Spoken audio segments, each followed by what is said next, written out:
Hi,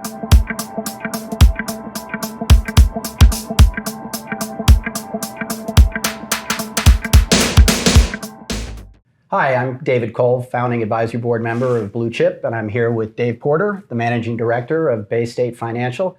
And we're here really to talk about student athletes and career opportunities for them.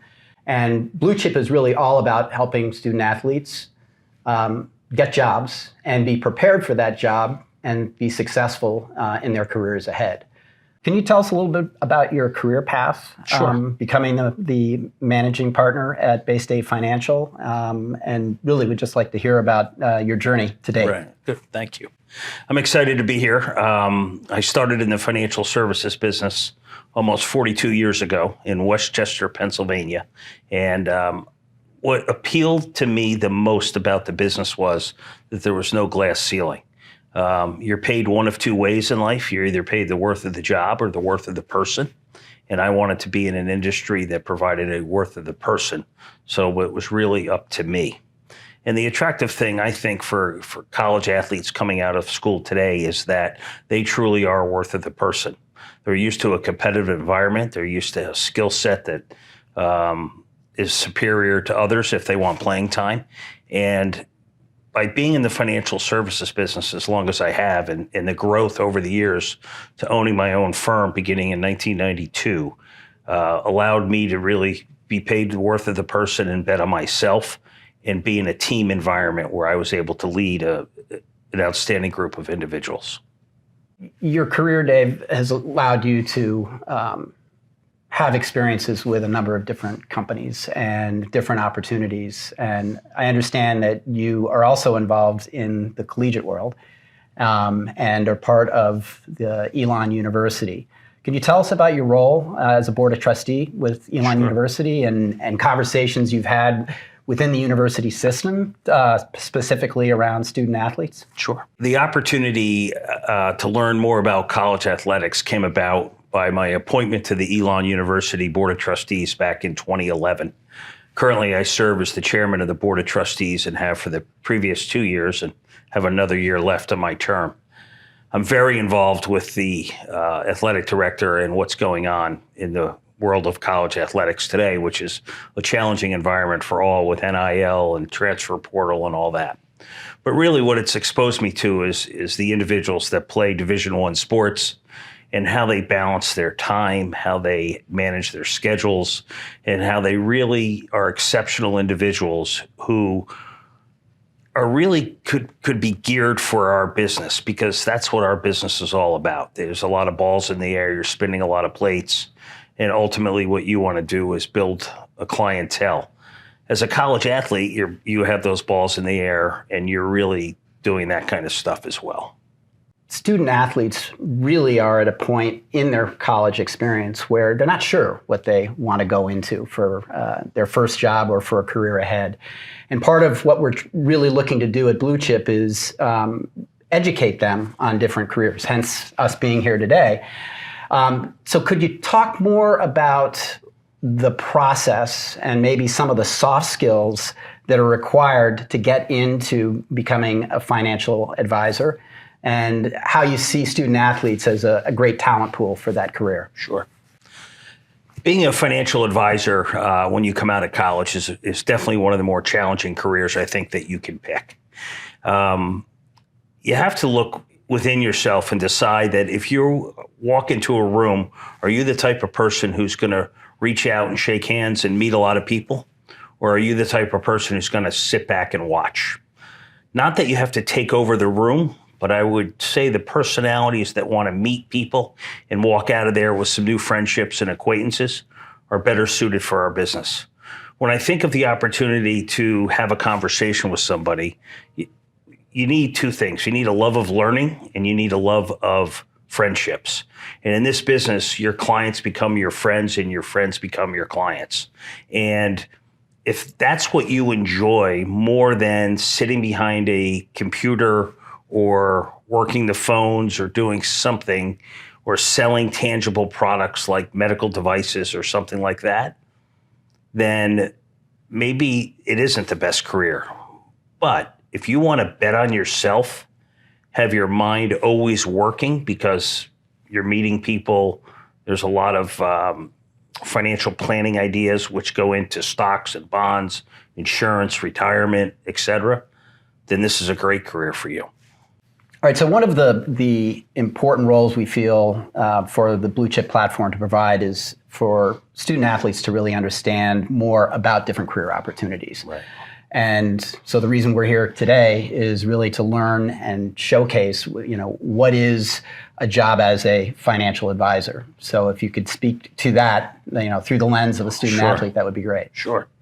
Student athletes and financial advisors are sometimes one and the same. The opportunity to compete as a collegiate athlete translates very well to competing in our business. As a financial advisor, you're representing intangible products. You're helping somebody plan for their retirement. You're helping somebody manage their money. You're helping somebody buy the appropriate amount of life and disability insurance. These are all things that every single person, regardless of background, need a financial advisor to help them with. As a college athlete, you're used to competing. We compete for our clients. We balance many things in a given day as financial advisors. Time management is incredibly important, and this is something that student athletes understand quite well over their time at a college or university playing a sport. So I think that there's also a lot of questions around the category financial services and what are the requirements from a curriculum perspective or a major perspective that would play into it. How would you talk about, do you have to actually have specific courses that you've taken, or is it more, will you look to more broad-based curriculums that will be helpful in their career ahead? When you graduate from college as a student athlete, and you want to enter our business, what's important is you have to secure certain licenses. And that's a license to be able to represent stocks and bonds. That's a license to represent insurance. And ultimately, most of our advisors pursue the Certified Financial Planning designation, which is 6 courses and a cumulative exam. So then if you see the letters CFP behind somebody, you know they've gone through a rigorous process to become a certified financial planner. Why you want to do this is the same reason that you want to be exceptional as a student athlete. You want to have the best tools available to yourself when you sit in front of a client to make a difference in their life. When people call in, you're in the financial services business. Financial services to us is you're a financial advisor.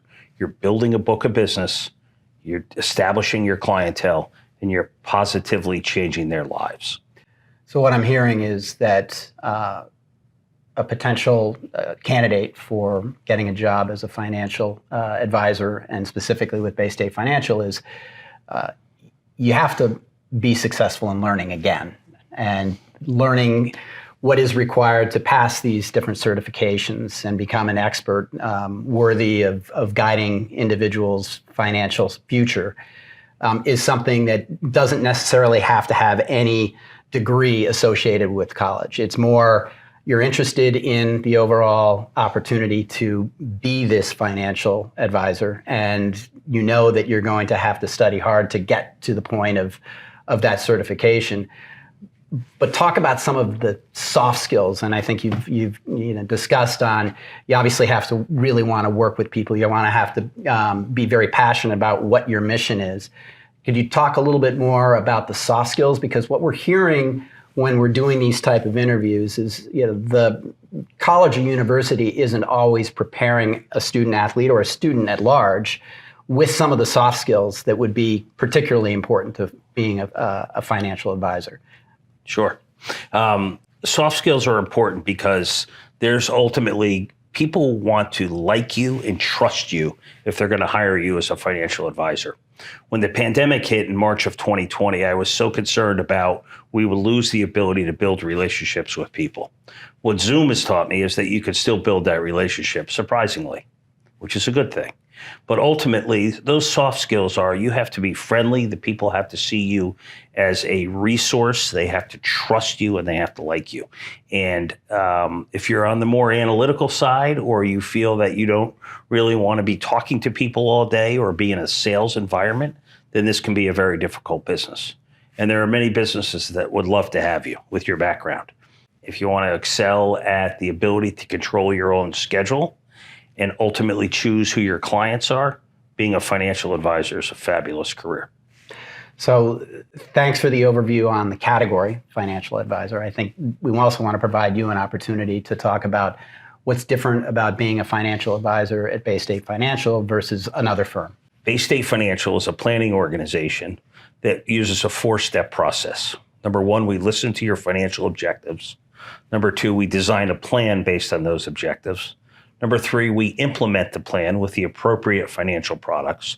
And last but surely not least is we service that plan over the years. And by doing that, what we now understand is what your financial goals are without starting off with a product sale. And that resonates with people. They don't want to be sold, they want to be guided. And that's what makes Bay State different than our competitors today. So I heard 900 associates work for Bay State Financial. They're not all financial managers. Right. Speak to other career opportunities within a firm like yours. Sure. So to support 350 full-time financial advisors, we have a marketing department which is second to none, whether this person specializes in designing websites, supporting seminars, building collateral material for CPAs and attorneys, that's available. We have a sales desk which takes incoming calls from financial advisors. It's a wonderful training ground. Typically, young student athletes stay on the desk for anywhere from 18 to 24 months and then transition into being a financial advisor. Our number one revenue source is in the investment side. 80% of our revenue is tied to investments. So we have a large investment department that does anything from research to filling out applications to managing portfolios, et cetera. And some people choose that path. So when you hear financial services, there's many different avenues to go. The avenue where you have the potential to be the highest compensated is always going to be a financial advisor. The other opportunities afford a wonderful career, make a bunch of money, and have an opportunity to work with a great firm like Bay State. So let's open the aperture a little bit beyond financial services and specifically career in financial management. You've had a lot of experience, particularly with your work at Elon University, with opportunities beyond what we've talked about so far. Could you speak to it more broadly in other roles that you think student athletes would excel in? And Sure. just that perspective would be helpful. Yep. So I've had an opportunity at Elon to speak to a number of graduating classes, the business school, communication school, et cetera. Obviously, not everybody becomes a financial advisor. Really, the opportunity to enter the business world can be on many fronts. I find that student athletes typically wind up in a sales-related environment because they're used to that competition. But that could be in the medical device, that could be in the pharmaceutical, that could be in the office product. There's a million different opportunities there. But what drives them to be a competitive athlete very often drives them to be a competitive business person as well and leads to a whole lot of success. So David, it'd be great if you could speak to any advice that you would give to student athletes to win that first job and be successful in that career ahead. Right. I would give a 2-part answer to that. Okay. One is, if you have an opportunity for internship or internships, take advantage of them. That's where you're going to see behind the curtain how a business operates. While at that internship, you want to approach as many people and have breakfast or lunch with them and talk to them about what they do and how they wound up in that position and what opportunities they see for young student athletes coming into that business after college. The second thing is you have to really put yourself out there to meet a lot of people and ask people a very frank question. If you were me, what would you be pursuing? Because people are always going to have an idea, and never underestimate somebody with a little gray hair on how they want to mentor other people. And mentoring young student athletes is a favorite thing for me, and I know for a lot of people. And when asked that question, we typically drop what we're doing and really want to help that person land the job they want. So I would emphasize the importance, and you touched upon it, but going into the role that networking plays into not just winning that first job, but for a career path. You want Sure. to elaborate on that a little bit more? Yeah. I could sit here and look back at my 42-year career and really say that people that I've met along the way have truly changed my life. But I met them along the way by putting myself out there and getting to know people. You never know who's going to come around the corner, who you meet next. I'll share with you, the other morning, I had an opportunity to play golf, and I had no idea what this gentleman did. And it was just the two of us. And we got put together, and we were playing, and he asked me what I did. And then I asked him, and he's the retired chief operating officer of United Airlines, where he spent his entire 45-year business career. And one thing I never want to do is run an airline, I'll tell you that. 85,000 employees and keep the planes flying. But it was fascinating for me, and I must have literally asked him 50 questions of how he did his job, how they operated, the amazing thing about keeping planes in the air and on time and all that kind of stuff. I learned so much from it, and never stop learning, never stop meeting people, always put your hand out there, because you never know who that next person is truly going to change your life. So I'd summarize that with, it's great to be curious. Very good. Right. Absolutely. In a professional way. Yes. Right. So this has been great, Dave. Really Thank you. Appreciate your time. Any last words of wisdom to share with our network of student athletes? Sure. Looking as through a lens of a financial advisor, I would tell you that if you want an opportunity to truly change somebody's life, be paid the worth of the person and not the worth of the job. Control your own schedule and build a lifetime of freedom with untold monetary opportunities. Being a financial advisor is a great place to be. Once again, thanks for your time, and I'm sure the student athletes will really enjoy this. Thank you. Okay.